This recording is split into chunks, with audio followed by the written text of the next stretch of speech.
La file d'attente pour le ramassage scolaire s'étendait autour du pâté de maison comme un serpent paresseux, serpentant devant la vieille église méthodiste et la station-service abandonnée, temporairement fermée depuis 3 ans. Corbin Maddox s'installa au volant de la Honda Accord de Tégan, ses doigts calleux tambourinant sur le volant. Les montagnes se dressaient autour de la petite ville comme des remparts, leur sommet encore couvert de neige, même à la fin du printemps. La voiture sentait mauvais, trop propre, comme si quelqu'un avait effacé des traces de poussière. Le désodorisant Pioneer ne pouvait masquer l'odeur chimique en dessous. Quelque chose de piquant et de médical qui rappelait à Corbin les hôpitaux de campagne en Afghanistan.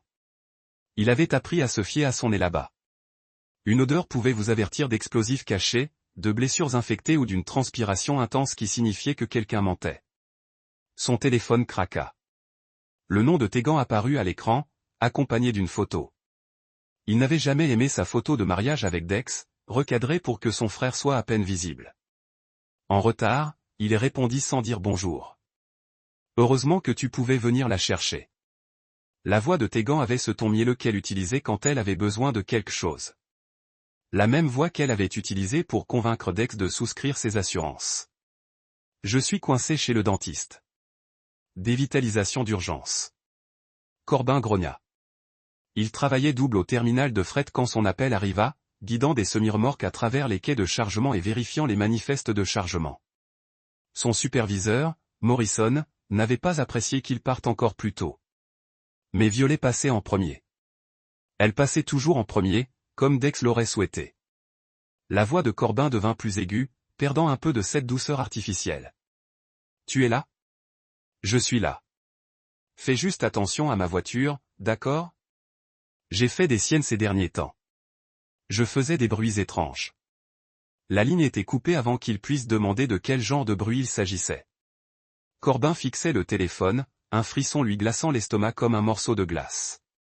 Il faisait des siennes comme lorsque Tégan avait conduit la Honda à l'épicerie la veille, sans mentionner de problème. En fait, elle chantait presque à son retour, fredonnant un air qu'il ne connaissait pas pendant qu'elle déballait le lait et le pain. Les portes de l'école primaire s'ouvrirent brusquement, déversant un flot de sacs à dos et de baskets. Les enfants s'engouffrèrent comme l'eau d'un barrage rompu. Leur voix créait une symphonie de liberté qui résonnait sur les murs de briques. Les parents klaxonnaient et s'insultaient. Le chaos habituel de la sortie des enfants dans une petite ville de montagne où chacun savait ce que chacun faisait. Corbin remarqua immédiatement Violet, petite pour 8 ans. Cheveux noirs et 2 tresses soignés que Tégan avait probablement passé 20 minutes à peaufiner ce matin-là. Les épaules voûtées comme si elle essayait de disparaître. Elle marchait différemment des autres enfants. Plus lentement, plus prudemment, comme quelqu'un qui avait appris qu'aller trop vite, rire trop fort ou trop attirer l'attention pouvait être dangereux. Elle grimpa sur la banquette arrière sans un mot, bouclant sa ceinture avec une précision d'entraînement. Le clic était anormalement fort dans l'espace confiné. Comment s'est passée l'école, ma puce? Les doigts pâles de Violet se tordaient sur ses genoux, s'inquiétant d'un fil lâche sur la manche de sa veste. Bon, ça allait toujours. Jamais bon, jamais mauvais, jamais rien qui puisse nécessiter des questions ou des explications. Corbin venait la chercher 2 fois par semaine depuis la mort de Dex, et son vocabulaire émotionnel semblait limité à ce seul mot de sécurité. Corbin ajusta le rétroviseur pour observer son visage. Ses yeux verts, si semblables à ceux de Dex qu'il était parfois douloureux de les regarder, fixaient par la fenêtre les devantures des magasins. La quincaillerie Miller, avec son auvent rouge délavé. Le restaurant où l'on servait un café à réveiller les morts. Le terrain vague où se trouvait la pharmacie Henderson avant l'arrivée des chaînes de magasins. Elle était silencieuse depuis la mort de son père. Mais là, elle lui semblait différente, plus lourde, comme si elle portait des secrets trop lourds pour un enfant de 8 ans. Il quitta le parking et s'engagea sur la route de montagne qui menait à la maison. Le moteur de la Honda émettait un bruit rauque, un grincement qui n'était pas présent ce matin-là. Corbin avait refait suffisamment de moteurs pour savoir distinguer l'usure normale d'un problème. Là, c'était un problème. Le premier virage arrivait vite, un virage serré à droite que les habitants appelaient le « virage de l'homme mort » à cause du pain décoré de fleurs en plastique autour duquel Tommy Mitchell avait enroulé sa moto 5 ans plus tôt. Corbin appuya sur la pédale de frein. Rien. Son pied s'enfonça dans le plancher comme s'il marchait dans du sable mouvant. La voiture continua de rouler, prenant même de la vitesse à mesure que la route descendait vers la vallée. Corbin appuya sur les freins 1 fois, 2 fois, toujours rien. La pédale était comme de la bouillie sous sa botte. Aucune résistance. Oncle Corbin. La voix de Violet était faible sur la banquette arrière, mais il n'y avait pas de panique. Juste une terrible reconnaissance résignée. Attends, ma chérie. Il tira sur le frein à main. La voiture fit une embardée, les pneus crissant contre l'asphalte tandis qu'il ralentissait. Corbin les guida sur le bas-côté en gravier, le cœur battant la chamade. Ils restèrent un moment silencieux, tous deux essoufflés. On dirait la dernière voiture, murmura Violet. Comme celle dans laquelle papa est mort. De l'eau glacée inonda les veines de Corbin. Il se tourna sur son siège pour lui faire face. Qu'est-ce que tu veux dire? Les freins ne fonctionnèrent pas non plus. Sa voix était monotone, sans émotion. Maman a dit que c'était un accident, mais les accidents n'arrivent pas deux fois, n'est-ce pas? Les poings de Corbin se serrèrent. Violet, regarde-moi. Elle croisa son regard dans le rétroviseur. Aucun enfant de 8 ans ne devrait avoir l'air aussi fatigué. Tu es en sécurité maintenant. Je vais appeler quelqu'un pour qu'il vienne nous chercher, et on ne remontera plus jamais dans cette voiture. Tu comprends? Violet hocha la tête. On peut t'appeler Mademoiselle Ila? Oui, mon petit. On peut t'appeler Mademoiselle Ila. Le pick-up d'Ila s'arrêta dans l'allée de Tégan. 30 minutes plus tard, le gravier crissait sous les pneus.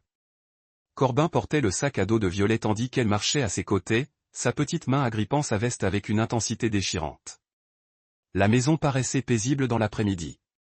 Bardage blanc clair, volet noir, jardinière que Dex avait installée l'été précédant sa mort. Une image parfaite de la banlieusarde qui masquait la tringle en dessous. Tégan fit irruption par la porte d'entrée avant qu'il n'atteigne le porche, se déplaçant avec une énergie frénétique qui ressemblait à de l'inquiétude, mais qui semblait incongrue. Ses cheveux blonds étaient parfaits, pas une mèche de travers.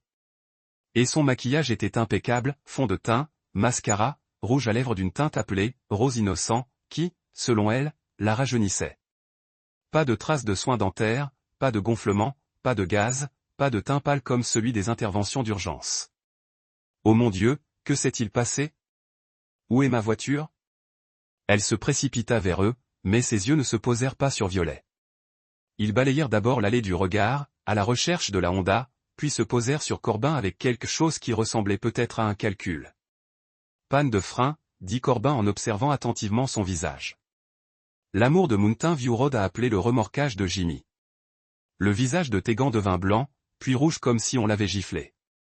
L'espace d'une seconde, peut-être un demi-battement de cœur, son masque tomba complètement. Corbin vit quelque chose en dessous qui lui glaça le sang. Ni inquiétude, ni soulagement, ni même peur. Déception. Une déception amère et frustrée. Comme quelqu'un dont les plans soigneusement élaborés venaient d'être ruinés. Panne de frein. La voix de Tégan monta d'un ton. Mais je l'ai fait réviser la semaine dernière. Où? Demanda Corbin. Quoi? Où le faites-vous réviser? Tégan cligna rapidement des yeux. Chez Silu. Greres Auto. Vous savez, sur la Highway 9. Corbin savait que Greres Auto connaissait Silu Greer aussi. Cet homme avait la réputation de faire des économies et de facturer de manière créative. Pas le genre d'endroit à qui l'on confierait le travail de pause. Pourquoi là-bas? Demanda-t-il. C'était pratique. Le sourire de Tégan semblait peint. Oh, Dieu merci, vous allez bien tous les deux. Je ne sais pas ce que j'aurais fait s'il était arrivé quelque chose à mon bébé. Elle tendit la main vers Violet, mais la fille s'approcha de Corbin. J'ai faim, dit doucement Violet. Bien sûr, ma chérie. Laisse-moi te préparer quelque chose. La voix de Tégan était douce, mais son regard restait froid. Corbin, merci d'être passé la chercher. Je suis sûr que tu dois retourner au travail. C'était un congédiement. Corbin l'ignora. Je reste dîner. Ce n'est pas nécessaire. Je reste. Tégan serra les dents. D'accord, mais je dois passer quelques coups de fil pour la voiture, l'assurance, et tout ça. Elle disparut dans la cuisine. Corbin entendit son téléphone composer, puis sa voix se réduisit à un murmure. Il ne distinguait pas les mots, mais le ton était sec. Furieuse, Violet tira sur sa manche. Oncle Corbin. Ouais. Elle dit, je ne viendrai pas à ma sortie scolaire la semaine prochaine. Le sang de Corbin se transforma en bouillie. Quand a-t-elle dit ça? Ce matin, avant l'école, elle était au téléphone avec quelqu'un et j'allais chercher mon déjeuner à la cuisine. Elle dit, la voix de Violet s'est amoindrie. Elle a dit que je ne tiendrais pas longtemps. Corbin s'agenouilla au niveau de Violet. Ses mains tremblaient tandis qu'il lui lissait les cheveux. T'as-t-elle vu écouter? Je ne crois pas. Je me suis caché derrière la porte. Bien. C'était malin. Il garda une voix calme. Même sa rage montait derrière son sternum. Violet, j'ai besoin que tu fasses quelque chose pour moi. D'accord. Si jamais ta mère veut t'emmener n'importe où en voiture, n'importe où, appelle-moi d'abord. Peux-tu faire ça? Violet hocha la tête solennellement. Et si elle te demande pourquoi tu m'as appelé, dis-lui qu'oncle Corbin s'inquiète trop. Fais comme si c'était mon problème, pas le tien. Est-ce ton problème? Corbin plongea son regard dans les yeux verts de Dex et lui fit une promesse. Non, ma chérie. C'est le sien. L'appartement de Corbin se trouvait au-dessus de la quincaillerie de Murphy. 3 pièces qui sentaient l'huile de moteur et le vieux café. Il y vivait depuis son retour d'Afghanistan. Il n'avait jamais vu l'intérêt de quelque chose de plus grand jusqu'à la mort de Dex. Maintenant, les pièces vides ressemblaient à des accusations. Il sortit une bière du réfrigérateur et ouvrit le classeur de sa chambre. Le dossier intitulé Dex était rempli de paperasse, rapports de police, documents d'assurance, résultats d'autopsie. Corbin les avait tous lus une douzaine de fois, mais ce soir-là, il les étalait sur la table de sa cuisine comme des pièces de puzzle. La version officielle était simple. Dexor, 31 ans, est décédé lorsque son camion a quitté Mountain View Road pendant un orage. Une défaillance des freins a causé l'accident. Le véhicule a été détruit dans l'incendie qui a suivi. Aucun acte criminel n'a été suspecté, mais les détails ne collaient pas. Corbin a trouvé un carnet d'entretien de Grès Auto daté de 2 jours avant l'accident. Entretien complet des freins effectués. Tous les composants inspectés et remplacés si nécessaire. Véhicule en état de marche. La signature de Silu Grès défilait en bas. Si Silu avait simplement remplacé les freins, pourquoi était-il défaillant? Le rapport de police était mince. L'adjoint Martinez avait fait le point sur les lieux, avait noté la pluie et la mauvaise visibilité, et avait attribué l'incident aux intempéries. Aucune enquête complémentaire n'a été menée. Corbin a sorti son téléphone et a fait défiler la liste jusqu'au numéro de Martinez. Ils avaient servi ensemble dans la garde nationale avant l'Afghanistan. Si quelqu'un pouvait parler franchement, c'était Tony. Corbin. Seigneur. Quelle heure est-il? Tard. J'ai besoin de te poser une question sur l'accident de mon frère. Silence à l'autre bout du fil. Et puis c'était il y a 1 an, mec. L'affaire est classée. Tu te souviens de la scène? Ouais. Une scène horrible. Le camion a traversé la glissière de sécurité et a dévalé le talus. Le feu était si fort qu'il n'en restait presque plus rien. Et les freins? Le rapport dit qu'ils ont lâché. Tu l'as confirmé toi-même. Une autre pause.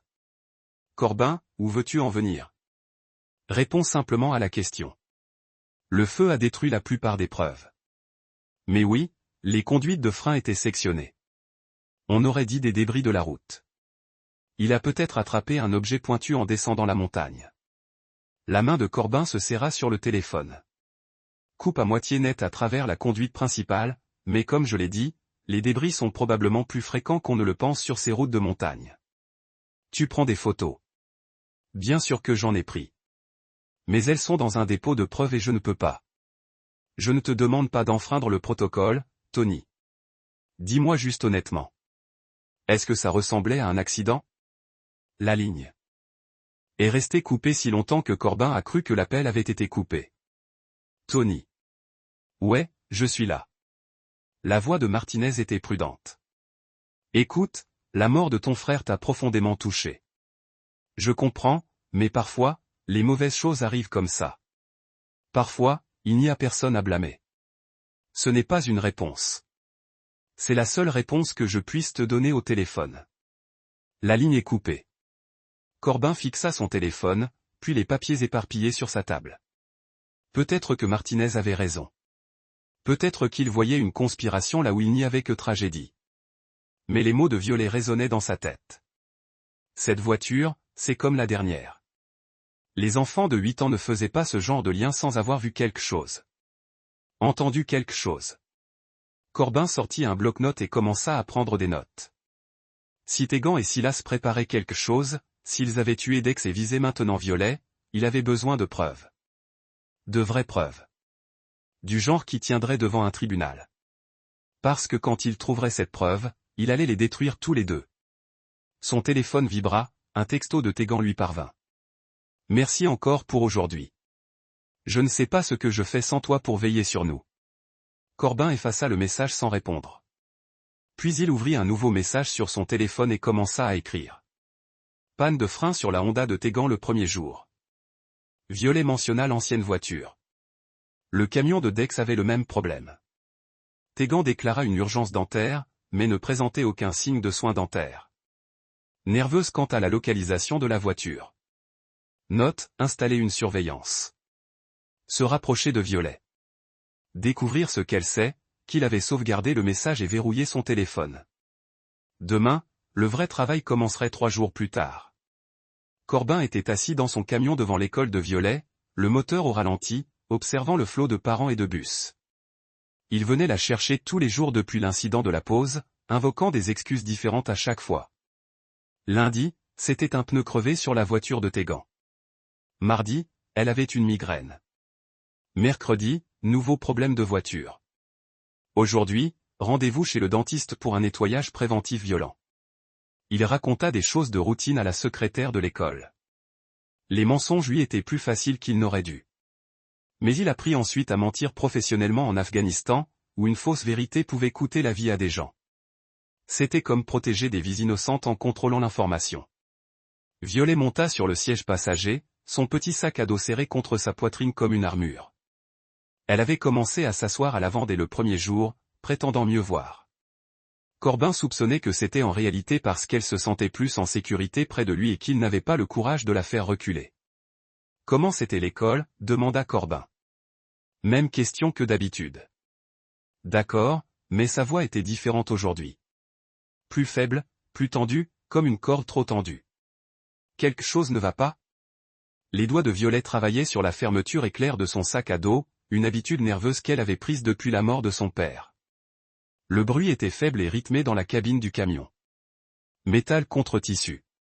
Zip, zip, zip. Oncle Corbin, je peux te montrer quelque chose? Choriste, ma puce. Elle sortit un cahier de composition noir, le genre de cahier que les enfants utilisent pour les devoirs. La couverture était décorée de fleurs au crayon de couleur, de marguerites violettes et de tournesols jaunes qui ressemblaient à ceux du jardin de Dex. Mais sous les joyeux dessins, Corbin apercevait du ruban adhésif qui maintenait la reliure. Le carnet avait été ouvert et refermé tant de fois que la tranche se fendait. « C'est mon carnet secret », dit Violet d'une voix à peine plus forte qu'un murmure. « Je dessine des choses que je vois, des choses dont je me souviens. » Madame Peterson ajoute, dessiner aide à surmonter les traumatismes. Elle prononça le dernier mot avec précaution, comme si elle s'y était entraînée. La poitrine de Corbin se serra. Les enfants de 8 ans ne devraient pas connaître de mots comme « traumatisme ». Elle l'ouvrit à la première page. Corbin en eut le souffle coupé. Le dessin était grossier, réalisé au crayon de couleur, mais suffisamment clair. Il représentait une femme aux cheveux blonds, Tegan, debout au-dessus d'une petite silhouette au sol. La bouche de la femme était ouverte, des crayons rouges griffonnés autour comme des cris. La petite silhouette avait les mains levées pour se protéger le visage. Celui-ci date du mois dernier, dit Violet à voix basse. Quand j'ai cassé sa tasse à café par accident. Les mains de Corbin ont agrippé le volant. Elle t'a percuté. Pas vraiment. Elle m'a juste serré les bras très fort. Elle a laissé des traces. Tu l'as dit à quelqu'un? À qui le dirais-je? Violet tourna la page. Celui-ci date d'il y a 2 semaines. Le deuxième dessin montrait un homme aux cheveux noirs avec quelque chose qui ressemblait à un serpent enroulé autour de son bras. Il se tenait à côté de Tegan. Tous deux souriaient, mais leur sourire semblait bizarre, trop large, comme s'ils montraient trop de dents. C'est l'homme du garage, dit Violet. Celui qui a réparé la voiture de maman. Il a un tatouage qui ressemble à un serpent qui se mord la queue. Silugraire. Corbin avait vu ce tatouage. Vient-il chez toi? Parfois, quand je suis censé dormir, mais je les entends parler. La voix de Violet se transforma en un murmure. Il dit des choses méchantes sur moi. Il dit que je suis sur son chemin. Elle se tourna vers le dernier dessin et le monde de Corbin bascula. Point. Il y avait une voiture, une Honda Accord, reconnaissable à sa silhouette entourée de gribouillis orange et rouge. Le feu. À l'intérieur de la voiture se tenait une petite silhouette aux tresses noires. Dehors, à l'écart, deux silhouettes se tenaient la main. L'une avait les cheveux blonds. L'autre avait un tatouage de serpent. Sous le dessin, d'une écriture soignée d'enfant de 8 ans, le nouveau plan de maman. Violet. La voix de Corbin était rauque. Quand as-tu dessiné ça? Hier. Après les avoir entendus parler au téléphone, Violet a fermé le carnet et l'a serré fort dans ses bras. Elle a dit que la première fois, ça n'avait pas marché. Elle a dit que cette fois, elle voulait avoir l'air propre. Aucune preuve. Qu'a-t-elle dit d'autre? Elle a dit que les yeux de Violet se sont remplis de larmes. Elle a dit qu'elle ne pouvait plus me garder. Que j'étais comme papa, trop intelligent pour mon propre bien. Corbin a arrêté le camion et a coupé le moteur. Ses mains tremblaient maintenant. La rage et la fureur protectrice se disputaient le contrôle. Il voulait aller directement chez Tegan. Il voulait Tonneau. C'était l'émotion qui parlait. Il devait être malin pour Violet. Petite, écoute-moi. Tu as été très courageuse pour garder une trace de tout ça. Mais j'ai besoin que tu caches ce carnet en lieu sûr. D'accord? Un endroit où ta mère ne le trouvera jamais. D'accord? Et s'il ne t'arrive rien? Je te le promets. Corbin se tourna vers elle, complètement face à elle, mais j'ai besoin de ton aide. Te souviens-tu exactement de ce que ta mère et cet homme ont dit au téléphone? Violet hocha la tête en s'essuyant le nez avec sa manche. Elle dit, cette fois, je voulais avoir l'air propre. Aucune preuve. Je ne peux pas garder ce gosse. Puis elle rit. Et elle dit, lâche les freins. Ça a marché sur papa, hein. Les mots frappèrent Corbin comme un coup de poing. Ils avaient tué Dex, assassiné son frère pour ça. L'argent de l'assurance. La liberté. Avait-il dit autre chose? L'homme a parlé de timing. Il a dit que ça devait arriver peu de temps avant la sortie scolaire. Il a dit qu'une fois l'école terminée pour l'été, ce serait plus difficile de faire passer ça pour un accident. La sortie scolaire la semaine prochaine. L'esprit de Corbin explorait à toute vitesse les possibilités, les plans, les moyens de protéger Violet tout en rassemblant des preuves. Oncle Corbin, vas-tu appeler la police? Je vais appeler quelqu'un, dit-il. Mais d'abord, il faut être très prudent. Peux-tu te comporter normalement avec ta mère pendant quelques jours encore? Juste le temps que je trouve comment te protéger. J'ai agi normalement toute ma vie, dit Violet. La tristesse dans sa voix brisa quelque chose dans la poitrine de Corbin. Plus pour très longtemps, ma chérie. Promis. La maison de Léla Fine se trouvait dans une rue calme près de l'hôpital. Une petite maison bleue avec des jardinières qui contenaient vraiment des fleurs, des pétunias et des marguerites qu'elle entretenait elle-même après ses gardes de 12 heures. La lumière du porche était toujours allumée, un signal pour quiconque avait besoin d'aide au milieu de la nuit. Corbin venait ici pour prendre un café et discuter depuis 3 ans, depuis que son camion était tombé en panne, et qu'elle l'avait raccompagné des urgences après une bagarre de bar qui avait mal tourné. Ce soir, il était assis à sa table de cuisine pendant qu'elle pensait une coupure à sa jointure. La cuisine sentait le café et la cannelle, une chaleur réconfortante qui lui rappelait la maison de sa grand-mère avant la guerre. Après avoir entendu le récit de Violet, il avait enfoncé son poing dans le mur de son appartement, et ses jointures s'étaient fendues contre la cloison sèche. « Tu veux me dire ce qui s'est vraiment passé ?» demanda Hila, sans lever les yeux de son travail. Ses doigts étaient doux, mais efficaces. Les mains de quelqu'un qui soignait autant les soldats que les civils. Stupide accident. Ouais. Elle nouait le bandage d'un geste rapide et efficace qui trahissait ses années de médecine d'urgence. Et ça n'a rien à voir avec le fait que tu sois allé chercher Violet tous les jours cette semaine. Corbin la regardait, vraiment. Hila était petite mais forte, avec des cheveux noirs tirés en queue de cheval et des yeux marrons qui ne manquaient de rien. Elle avait été médecin militaire avant d'entrer à l'école d'infirmière. Elle avait sa propre histoire de survie face à des hommes dangereux. Si quelqu'un pouvait comprendre ce qui arrivait à Violet, c'était bien elle. Puis-je te faire confiance? Il demanda. Tu sais que tu peux. Je veux dire, te faire vraiment confiance pour quelque chose qui pourrait mal tourner. Hila se rassit dans son fauteuil, scrutant son visage avec la même intensité qu'elle mettait aux décisions de triage. Corbin, que se passe-t-il?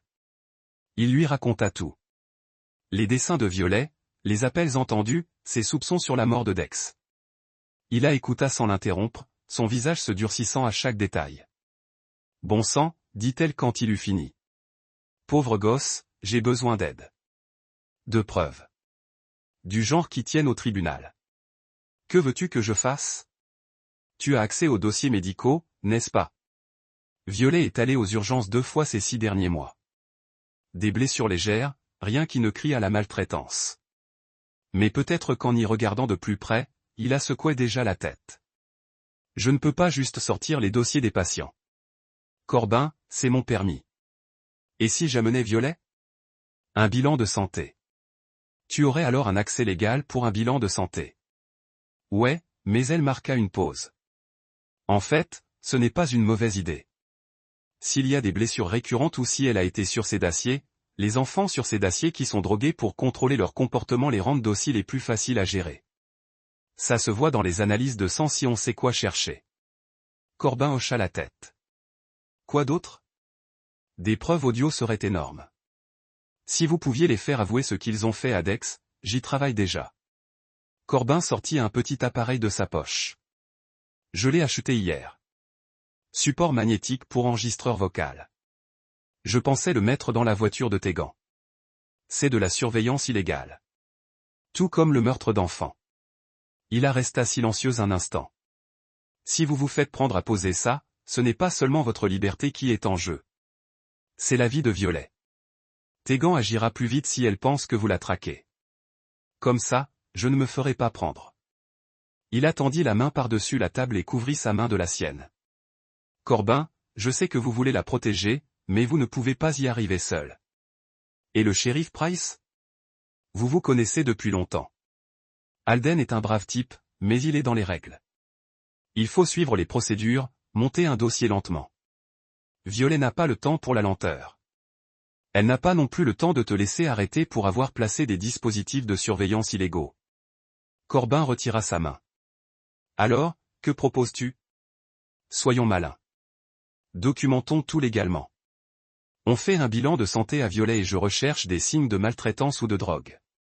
Tu continues à aller la chercher à l'école, tu la tiens à l'écart des situations dangereuses. Et on trouve un moyen d'amener Tegan et Silas à s'incriminer dans un environnement contrôlé. Comment? Il a souri, mais ce n'était pas une expression agréable. Laisse-moi réfléchir. Je connais peut-être quelqu'un qui pourrait t'aider.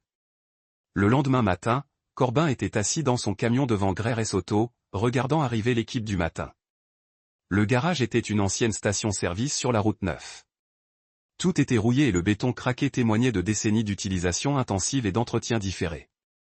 2 postes étaient vides dans la lumière matinale. Leurs portes basculantes s'ouvrirent pour révéler des sols tachés d'huile et des établis couverts de pièces qui pouvaient ou non appartenir à d'eux. Véritable véhicule de clients. Le bâtiment lui-même témoignait de l'approche fonctionnelle de Silu, mais négligeant les compromis. La peinture s'écaillait des bardages et des longues bandes, et une pancarte peinte à la main annonçant un travail honnête à des prix équitables était si défraîchie que le mot « honnête » était à peine lisible.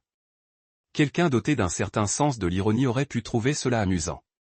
Silu Greer sortit du bureau à 7h30 précise, s'essuyant les mains sur un chiffon graisseux qui avait probablement été blanc à l'origine, mais qui avait maintenant la couleur de l'huile moteur usagée. Il était plus grand que Corbin ne s'en souvenait, avec la musculature du travail manuel et l'assurance du fait de ne jamais se sentir tenu responsable des raccourcis qu'il prenait. Ses cheveux étaient encore noirs à 40 ans, plaqués en arrière avec une odeur d'eau de Cologne bon marché et de fausse confiance. Le tatouage de serpent entourait son avant-bras gauche, comme sur le dessin de Violet. Un urao, un serpent qui se mord la queue, symbole des cycles éternels et de l'autodestruction. Comme il se doit. Corbin descendit de son camion et se dirigea vers le garage, ses bottes crissant sur le gravier mêlé de verre brisé et de mégots. L'odeur d'huile moteur et de métal rouillé emplit ses narines, accompagnée d'autre chose. Le goût piquant et chimique du diluant à peinture ou peut-être du liquide de frein. vous aider ?» demanda Silas. Sa voix était plutôt amicale. Le ton d'un homme qui gagnait sa vie à convaincre les gens de lui confier leur véhicule. Mais son regard restait froid, calculateur, scrutant Corbin comme un prédateur, jaugeant une proie potentielle. « Corbin Maddox, tu as réparé la Honda de ma belle-sœur la semaine dernière. » « Ouais. » L'expression de Silu changea légèrement. Son intérêt s'aiguisa. « La voiture de Tegan. J'ai entendu dire que tu avais eu un problème avec. Une panne de frein. Le lendemain de ta réparation. » L'expression de Silu ne changea pas, mais quelque chose brilla dans son regard. Pas de surprise, pas d'inquiétude, mais une sorte de neutralité prudente qui vient avec la pratique. C'est dommage.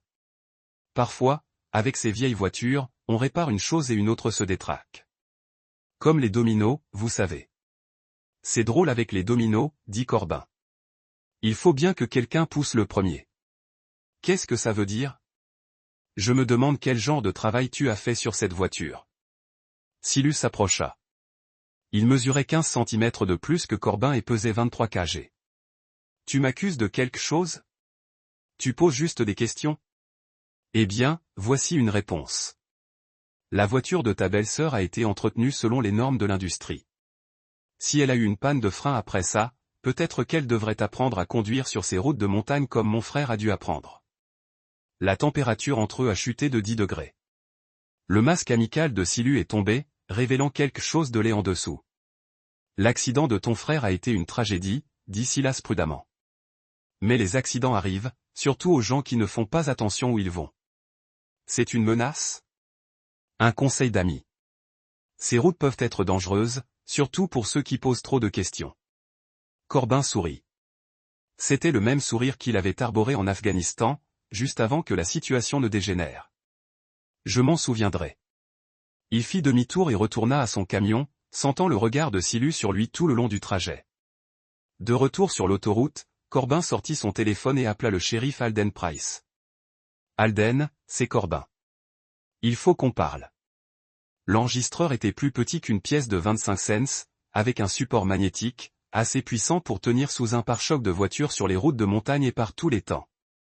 Corbin l'avait testé 2 fois, s'assurant que la qualité audio était suffisante pour capter les conversations depuis l'intérieur du véhicule. Il était maintenant accroupi à côté de la Honda de Tegan, dans son allée sombre, fixant l'appareil au châssis, derrière la roue arrière. La voiture avait été remorquée depuis Mountain View Road 2 jours auparavant, et Silas avait réparé le problème de frein. D'après Tegan, elle était prête à reprendre la route. Corbin termina d'installer l'enregistreur et se glissa dans l'ombre derrière la maison. La lumière de la chambre de Tegan était allumée et il entendait des voix à travers les murs fins. Il sortit son téléphone et activa l'application d'enregistrement, le tenant vers la fenêtre. Peu importe ton calendrier. Tegan disait que ça devait arriver cette semaine. Je t'avais dit que la voiture était prête. La voix de Silu plus rauque que d'habitude, mais il faut être malin. Ton beau-frère a fouiné partout. Corbin est inoffensif. Que des muscles, pas de cervelle. Des hommes inoffensifs ne débarquent pas chez moi pour poser des questions pointues sur les casses. Un silence. Puis la voix de Tegan plus sèche. Quel genre de questions? Le genre qui signifie qu'il ne croit pas à l'histoire des 2 accidents. Corbin resserra sa prise sur son téléphone. Il parlait de Dex à son sujet. Alors, qu'est-ce que tu veux faire? Demanda Tegan. Annuler. Absolument pas. On est allé trop loin, mais il faut faire vite avant qu'il ne trouve comment prouver quoi que ce soit. La sortie scolaire est vendredi. Le timing est parfait. Tout le monde croira qu'elle était dans le bus quand c'est arrivé. Le sang de Corbin s'est glacé. La sortie scolaire à la réserve naturelle. Violet avait été excitée toute la semaine. Tu es sûr de pouvoir la faire monter dans la voiture sans que le professeur ne s'en aperçoive? Demanda Silu. Je suis sa mère. Je vais leur dire qu'elle a oublié son déjeuner. Que je le lui apporte. Je l'emmène faire un petit tour pour retrouver sa camarade de classe. Le temps que quelqu'un se rende compte de sa disparition, la voiture quitte Mountain View Road. Au même endroit qu'avant. Le feu détruit les preuves. Cette fois, je voulais avoir l'air propre. Aucune preuve. Je ne peux pas garder ce gamin. Tegan rit. Un bruit de verre brisé. Lâche les freins. Ça a marché sur Dex, non? Parfait. L'assurance a payé. Pas d'enquête. Ton mari n'a jamais su ce qui l'a frappé. Ex-mari. Et il a eu ce qu'il méritait pour avoir menacé de m'enlever Violet. La vision de Corbin s'est teintée de rouge. X n'avait rien menacé. Il s'inquiétait pour Violet. Il avait mentionné vouloir l'emmener chez un thérapeute. Tegan avait transformé cette inquiétude en mobile de meurtre. Et le frère, demanda Silu. Qu'en est-il de lui? Nice, and there won't be anyone left to contest it. Corbin had heard enough. Et backed away from the house, his phone still recording. In his truck, he played back the audio twice to make sure it was clear, then saved it to 3 different cloud service. Then, he called Sheriff Price. Alden, I need you to meet me tonight. Bring some on. You trust, Bucky Pitkie. Corbin, it's almost midnight. They're going to Killer Friday. I have proof. Silence on the other fin. Le bureau du shérif était vide, à l'exception des trois. Alden Price était assis derrière son bureau, son uniforme généralement soigné froissé après avoir été appelé après minuit. Le député Martinez se pencha contre le mur, les bras croisés, ayant l'air de préférer être ailleurs. Corbin avait tout présenté sur le bureau. Les dessins de Violet, le dossier d'accident de son frère, les photos des lignes de frein falsifiées et son téléphone avec l'enregistrement audio. Jouer à nouveau, a déclaré Alden. Corbin a frappé le jeu. La voix de Tegan a rempli la pièce. Laissez les freins. Cela a fonctionné sur Dex, n'est-ce pas? Et Silly a travaillé parfaitement. Assurance payée. Aucune enquête. Le visage d'Alden était de la pierre. Martinez transpirait. Jésus-Christ. Tony Alden a dit à la fin de l'enregistrement. Vous avez ramené cela comme un accident. La pluie descendait durement ce soir-là. Dit Martinez défensivement. Le véhicule a été détruit par le feu. J'ai fait de mon mieux avec ce que j'avais. Vous aviez des conduites de frein qui étaient coupées. Auraient pu être des débris routiers. La voix d'Alden se fissure comme un fouet. Tu connais la différence entre les dommages à l'impact et une coupe propre. Vous en avez assez vu les deux. Martinez a déplacé inconfortablement. Écoutez, j'aurais pu être précipité. A eu 3 autres appels ce soir-là, tous les temps liés. Peut-être que je n'avais pas l'air aussi près que je devrais l'avoir. Peut-être. La voix de Corbin était mortelle silencieuse. Mon frère est mort parce que tu n'avais peut-être pas l'air assez proche. Corbin Alden leva une main. Tony a foiré, mais ce n'est pas notre priorité en ce moment. Nous avons moins de 4 jours pour empêcher ces gens de tuer un enfant.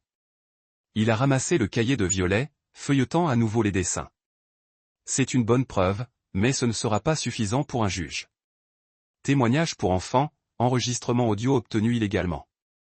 Un avocat de la défense le déchirerait. Alors, que suggérez-vous? Demanda Corbin. Nous avons besoin d'eux pour avouer dans un environnement contrôlé, quelque part que nous pouvons les enregistrer légalement. Ils ne sont pas assez stupides pour avouer aux flics. Non, mais ils pourraient vous avouer. Alden se pencha en avant. Et si nous organisons une réunion? Tu dis à Tegan vous savez ce qu'elle prévoit, que vous voulez un audit. Elle ne le croira jamais. Elle le fera si vous le rendez convaincant. Dites-lui que vous avez du mal financièrement depuis la mort de Dex. Que vous connaissez l'argent de l'assurance et que vous souhaitez couper. Faites-lui penser que vous êtes désespéré. Corbin le considérait. Et Violet? Nous ne pouvons pas la laisser exposer pendant que nous jouons à des jeux. Nous nous assurons qu'elle est en sécurité. Alden a déclaré que Liela avait déjà accepté de la prendre pour le week-end. L'urgence médicale a besoin d'observation. Nous donne des raisons de l'éloigner de la maison et de la sortie sur le terrain. Nous gérons cela. Assurez-vous qu'elle n'est dans aucun bus que Tegan peut intercepter. Martinez a poussé le mur. Shérif avec respect. C'est beaucoup de pièces mobiles. Et si quelque chose ne va pas? Ensuite, une petite fille meurt et nous devrons vivre avec ça. Dit Alden doucement. Tony, vous avez déjà foiré une enquête. Vous voulez vraiment en bousiller un autre? Le visage de Martinez rougit en rouge, mais il hocha la tête. Qu'est-ce que tu as besoin de faire pour l'instant? Séjour calme. Ne connectez rien à cela officiellement avant d'avoir des preuves solides. Et priez que nous puissions réussir sans faire tuer personne.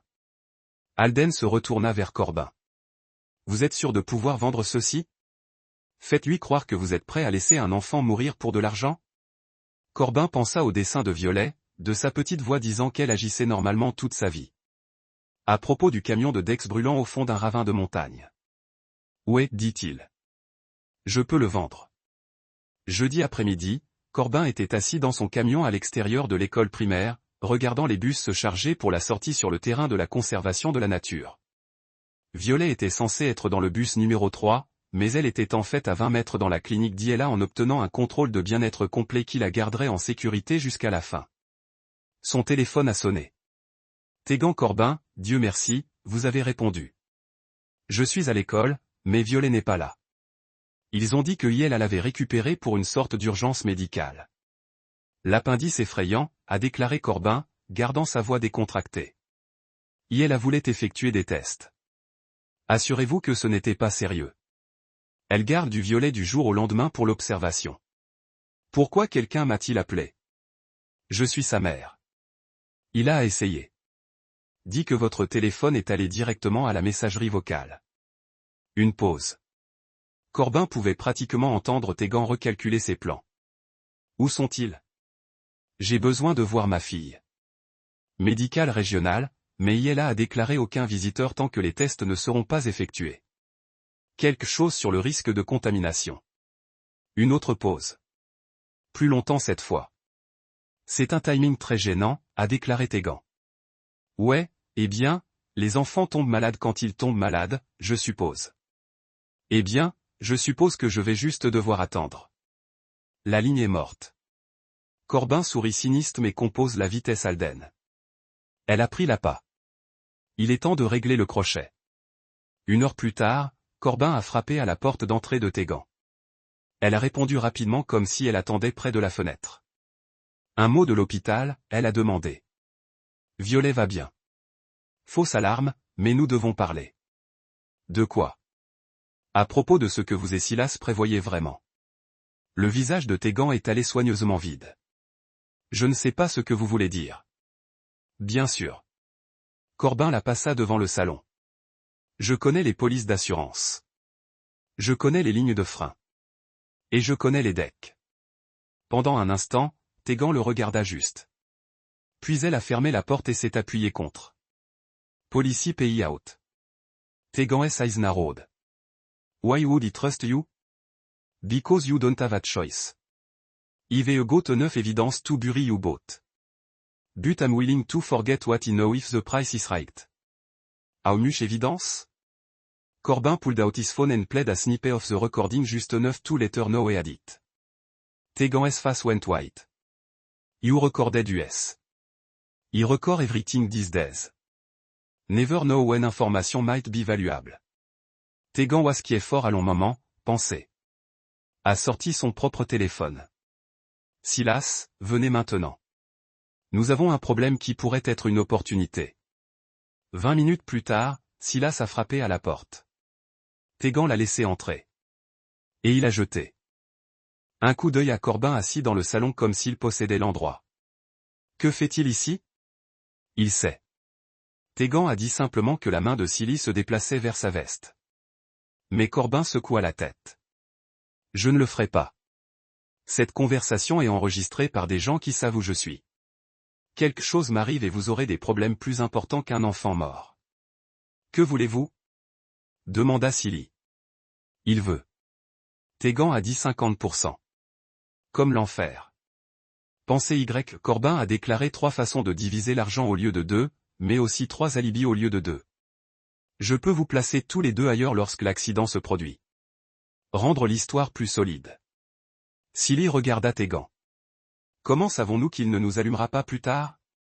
Parce que je serai aussi coupable que vous, a déclaré Corbin. Accessoire au meurtre, au complot, à la fraude à l'assurance. Nous allons tous rester ensemble. Alors, quel est le plan? Demanda Tegan. Corbin se pencha en avant. Identique qu'avant, mais mieux. Demain après-midi après l'école, sortons. Vous ramassez Violet. Dites-lui que vous l'emmenez pour me voir. Conduisez-le sur la route de la montagne. Même endroit où Dex est mort. J'attendrai avec mon camion. Faites en sorte que j'essayais d'aider lorsque les freins ont échoué. Et puis votre voiture va sur le bord. Violet ne survit pas. Je suis le témoin qui a vu tout le tragique accident. Tu es la mère endeuillée qui vient de tout perdre. Siu hochait la tête lentement. Qu'en est-il de l'enquête sur l'assurance? C'est là que vous entrez. Corbin a déclaré, vous êtes le mécanicien qui a inspecté la voiture après la première insuffisance du frein. Elle est libérée dès le matin. Je vais la chercher, l'emmener à l'école. Routine normale. Vous la récupérez à 3h30. Dites au bureau que vous l'emmenez à un rendez-vous chez le médecin. Tegan a souri pour la première fois depuis le début de cette conversation. Elle avait l'air vraiment heureuse. Cela va fonctionner, a-t-elle dit. Enfin, tout va fonctionner. Ouais, dit Corbin en se levant. C'est. Il se dirigea vers la porte, puis s'arrêta et regarda en arrière. Oh, et Tegan, quand c'est fini, nous ne parlons plus jamais. L'argent est divisé et nous nous séparons tous. Je ne veux voir aucun de vos visages après-demain. Très bien, dit-elle. Corbin est sorti dans l'air de l'après-midi, sortant son téléphone dès qu'il a atteint son camion. Alden, nous sommes demain. 4h Mountain View Road et nous avons tout eu. Vendredi après-midi, le prix du shérif et 2 détectives de la police d'État étaient assis dans un fourgon non marqué à un demi-mile de la sortie de Mountain View Road. La camionnette était équipée d'un équipement de surveillance qui ressemblait à quelque chose à partir d'un espion en déplacement de plusieurs moniteurs montrant différents angles de caméra, des équipements radio qui pourraient surveiller simultanément une demi-douzaine de fréquences et d'enregistrer des appareils qui pourraient prendre la conversation à partir de 4000. Le détective Williams de la police d'État a ajusté son casque et a vérifié le niveau audio pour la 3e fois en 10 minutes. Il était jeune, peut-être 30 ans, avec le genre d'énergie nerveuse qui venait de travailler son premier cas majeur. Son partenaire, le détective Foster, était plus âgé et plus calme, le genre de flic qui en avait vu assez pour savoir que la plupart des plans allaient sur le côté au pire moment possible. Le bavardage radio a crépité à travers les haut-parleurs alors qu'il coordonnait avec des unités de secours positionnées dans les montagnes. Chaque unité a signalé avec Military Precision Alpha Team à North Access Road. Équipe Bravo couvrant la fréquence des services d'urgence. L'équipe de Charlie a positionné où il pouvait intercepter toute tentative de fuir vers l'autoroute. L'objectif se déplace. Est venue la voix du député Martinez. Tendu mais contrôlé. Black Honda Accord en direction de Mountain View Road. Le conducteur semble être seul. Copiez cela. Cible 2 en position à l'Overlook. Camionnette bleue. Le sujet est à l'extérieur du véhicule. Semble attendre. Alden attira sa radio, sa voix portant l'autorité de 30 ans dans les forces de l'ordre. Toutes les unités, rappelez-vous, nous attendons de commencer la tentative. Nous avons besoin de pris en l'acte. Pas de mouvement prématuré. Peu importe ce que vous entendez ou voyez, nous obtenons un coup à ce sujet. Le shérif, a déclaré le détective Williams, essuyant la sueur de son front malgré l'air de la montagne fraîche. Votre homme est en danger beaucoup là-haut. Si quelque chose ne va pas, s'il réalise que c'est une configuration, Corbin sait ce qu'il fait, a dit Alden, mais sa main était liée à la radio. La vérité était que tout pouvait mal tourner. Tegan pouvait devenir suspect. Silu pouvait sentir un piège, où l'équipement d'enregistrement pourrait échouer au moment crucial, mais ils ont été commis maintenant, et la vie de Violet dépendait de la correction. Point. Sur Mountain View Road, Corbin se tenait à côté de son camion, regardant la Honda de Tegan grimper l'asphalte sinueux vers lui. Violet n'était pas dans la voiture. Elle était en sécurité avec Liela à la clinique, mais Tegan ne le savait pas encore. La Honda s'est arrêtée à environ 50 mètres du point de vue. Tegan est sorti, a regardé autour de lui nerveusement, puis s'est dirigé vers Corbin. Où est Silas? Demanda Corbin, suivant son camion. Il sera ici dans 5 minutes. La voix de Tegan était serrée d'excitation. Est-ce que tout est prêt? Tout est prêt. Vous êtes sûr que vous pouvez passer avec cela? Vous plaisantez? Je planifie cela depuis des mois. Depuis que la première tentative a échoué, Corbin a hoché la tête. Le dispositif d'enregistrement dans sa poche de veste attrapait chaque mot. Qu'est-ce qui ne va pas la première fois? Sur la politique de Dex a finalement effacé. Les interrompus. La camionnette de Silas a contourné la courbe, tirant derrière la Honda de Tegan. Showtime, a déclaré Tegan. Silas est sorti de son camion portant une petite boîte à outils. Il hocha la tête à Corbin, puis éclate le capot de la Honda. Cela prendra juste 1 minute, a-t-il déclaré. Quelques coupures aux bons endroits, et ses freins échoueront juste au pire moment possible. Vous l'avez déjà fait, a observé Corbin. La pratique rend parfaite. J'ai fait le même travail sur le camion de Dex. Clean, simple, efficace. Dommage qu'il ne soit pas là pour apprécier votre travail. Oui, eh bien, Dex était toujours trop intelligent pour son propre bien. J'ai commencé à poser des questions sur l'argent, sur les raisons pour lesquelles Tegan avait besoin de telles polices d'assurance, comment être traité. Corbin a regardé le travail de la Camtrees. Every word picked up by the wiry war. There, Silas said, closing the hood. Give it about half a mile and she'll have no stopping power. At all right at the curve where the guardrail weakest. Perfect, Tegan said. Now we just need to get Violet into the car. About that, Corbin said, there's been a change of plan. Both of them turned to look at him.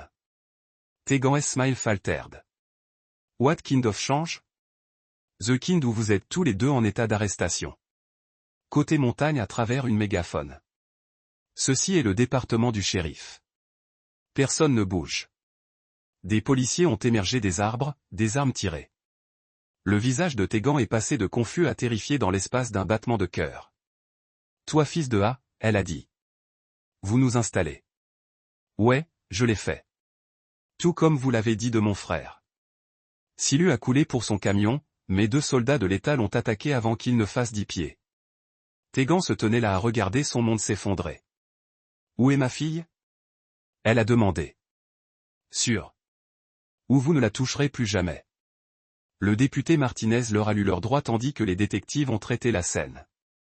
Les Honda brisent les lignes, les confessions enregistrées, les preuves du meurtre de Dex, toutes documentées et catalogues alors qu'elle charguait Tegan à l'arrière d'une voiture de patrouille. Elle regarda Corbin par la fenêtre. Vous pensez que vous avez gagné quelque chose, a-t-elle dit. Mais cet enfant ne sera jamais normal. Vous ne savez pas ce que je lui ai fait, comment je l'ai façonné. Elle sera toujours endommagée. Corbin se pencha vers la fenêtre.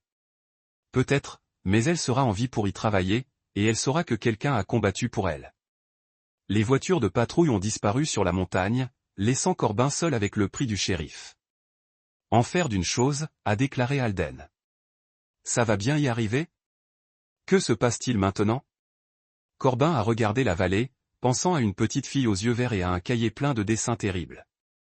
Maintenant, j'apprends à être le tuteur de quelqu'un et ils apprennent ce que c'est que d'avoir quelqu'un qui ne les laisse pas tomber dans le premier rang avec de la violence à côté de lui. J'ai regardé Tegan et Silas du banc, son expression de granit. Greer, vous avez été reconnu coupable de complot pour commettre un meurtre, une tentative de meurtre et un meurtre au premier degré. Le tribunal vous condamne à 25 ans de prison d'État. Silas avait transformé les éléments de preuve contre Tegan, espérant une phrase réduite. Cela avait aidé, mais pas grand-chose à mesure que les beffs les ont conduits. Tegan a regardé Violet une dernière fois. L'homme de 8 ans a rencontré les yeux de sa mère sans tressaillir, puis s'est détourné. En dehors du palais de justice, Corbin s'est agenouillé au niveau de Violet. Comment vous sentez-vous, gamin? D'accord. Est-ce vraiment fini? C'est vraiment fini. Que se passe-t-il maintenant? Corbin regarda Hila, qui sourit et hocha la tête. Maintenant, nous rentrons chez nous. Nous tous. Violet regarda entre eux, comprenant la baisse de son visage.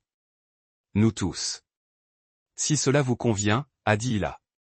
Je sais que c'est juste toi et oncle Corbin depuis un moment. C'est bon, a dit Violet rapidement. Je t'aime. Et l'oncle Corbin sourit plus lorsque vous êtes là. Il y a 6 mois, Corbin n'aurait pas su être père. En faire, il y a 6 mois, il n'aurait pas su faire confiance n'importe qui assez pour construire une vie avec eux. Mais certaines choses que vous apprenez en faisant. Certaines familles que vous avez construites à partir des pièces qui ont été laissées alors qu'elles se dirigeaient vers le parking. Violet tira sur sa manche. Oncle Corbin. Ouais, j'ai dessiné une nouvelle photo hier soir. Vous voulez voir? Elle sortit un papier plié de son sac à dos. Ce dessin était différent des autres. Couleur vive, détail prudent. Il a montré 3 personnages debout devant une maison avec des fleurs dans la cour. Un homme aux cheveux noirs, une femme avec une queue de cheval et une petite fille avec des tresses qu'il pourrait teaser en bas en cursive prudente. Ma vraie famille. Corbin a plié le dessin et l'a mis dans son portefeuille juste à côté de la photo de Dex. Une certaine justice était bruyante avec des épreuves et des verdicts et des peines à perpétuité. Mais le genre calme qui a construit des maisons sûres et a donné aux enfants des raisons de sourire, c'était la justice qui comptait le plus. Et Corbin Maddox n'avait jamais été du genre à pardonner, mais il apprenait lentement à